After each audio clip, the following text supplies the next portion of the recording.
Coach's Corner is brought to you by Capital Investment Company of Virginia.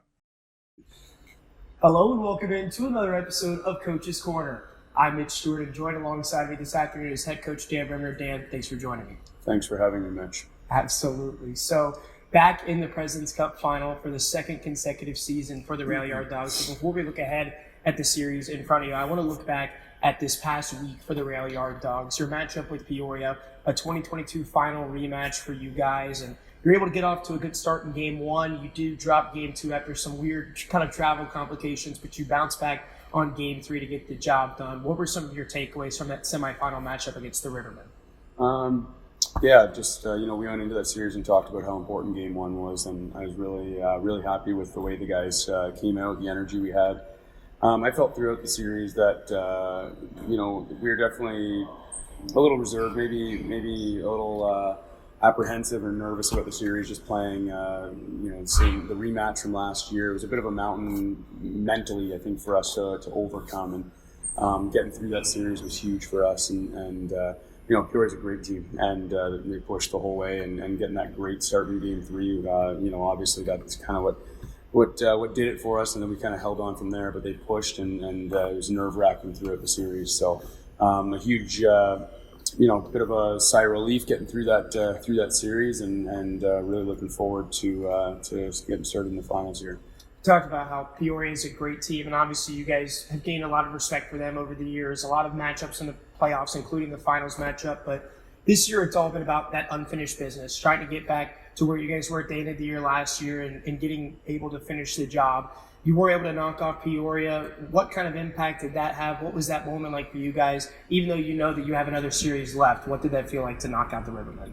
Yeah, like I said, I think everybody was pretty pumped to finish off that series. But like you said, unfinished business. We got a big group of guys from that run last year that have come back and committed to being here with one goal in mind, and that was championship. So, they've worked their butts off, and they've put themselves in a position to accomplish that goal. But nothing's done yet. So.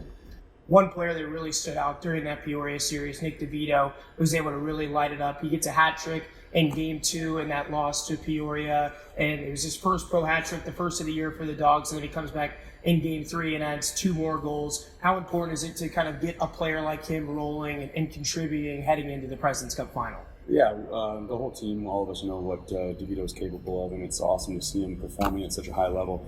I think that's kind of the story of our team in general, to be honest. We're a team of guys that are all pulling the weight at different times, and Vito's hitting his stride right at the right time, and we're hoping for more from some of our other guys too. I think we have other guys that are still bursting at the seams and ready to kind of explode. So I'm excited to see the finals, and I'm excited to see these guys continue to produce like that. Yeah, another line that looked really good for you. You found something really special with that trio of Garrett Sargis, Jason Loveley, and Josh Dinadal. And I think everyone knows about those three guys. They're not shy to go after contact, but it was the point production that they had during those three games against Peoria that really stood out. How impressed were you by the way that they were able to play and kind of influence the game when they were out on the ice together? Yeah, I mean, I think you hit it there. Like it's a big, heavy, physical line. They love the contact, and they play a hard, heavy game. But talking about Nens, I can't say enough about him all year long. It's something we talked about at the start of the season going in. Is just I wanted to see him kind of expand his game because he is a talented player, and sometimes he gets himself locked into that box of just that meat and potatoes physical game. He's shown time and time again this season that he has that skill set in him too. And then Lavalley has a very high skill set too. His hands, his shot, his hockey IQ, all very high.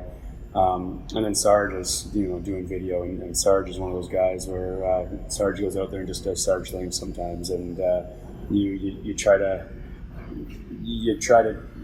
keep him to within certain parameters within the game, and then try to push him in certain ways to kind of see the defensive side of the game at times, but at the other times it's just go out and do your thing, and we'll hope to adjust around you.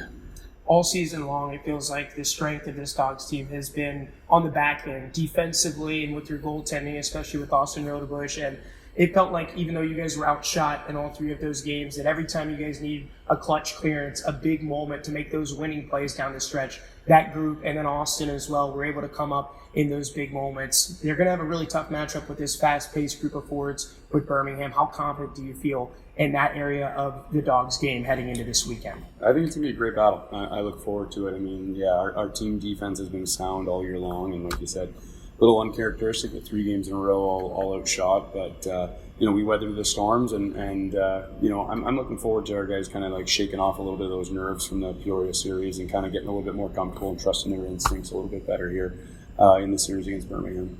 We talked a little bit about how fast Birmingham is. They like to play kind of a more free-flowing, high-octane style game where Roanoke, I think, kind of plays a little bit more of a structured game just from my observations, but I want to hear from you. How do you kind of feel like the styles line up against these two teams and how they may clash a little bit when they take each other out on the ice? Yeah, they're definitely up and down the ice. They got a ton of speed up front, and they're de-jumping to play a ton too. So, I mean, we preach very similar things, and I think we want our de-jumping up as well. But one thing that I think we look for a little bit more maybe is that ozone possession time rather than just those opportunities off the rush. So I think it's going to be a great series. Both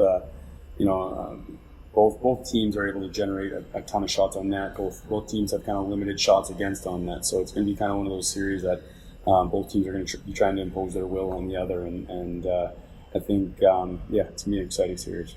Last one for you here. Roanoke, of course, coming off that finals experience that they had last year and all year long having this big group of a core that they've had coming back from last season into this season.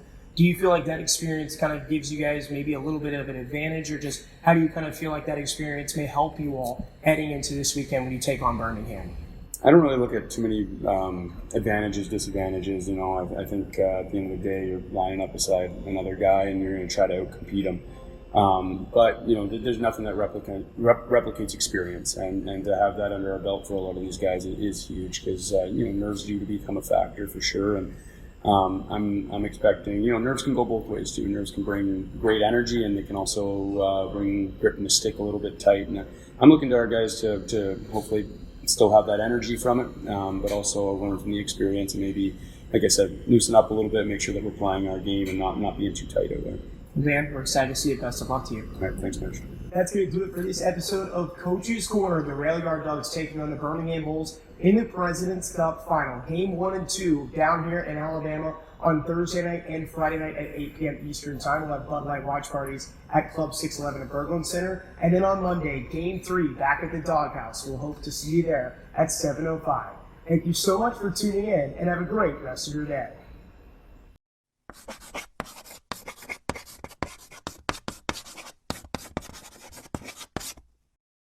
Coach's Corner is brought to you by Capital Investment Company of Virginia.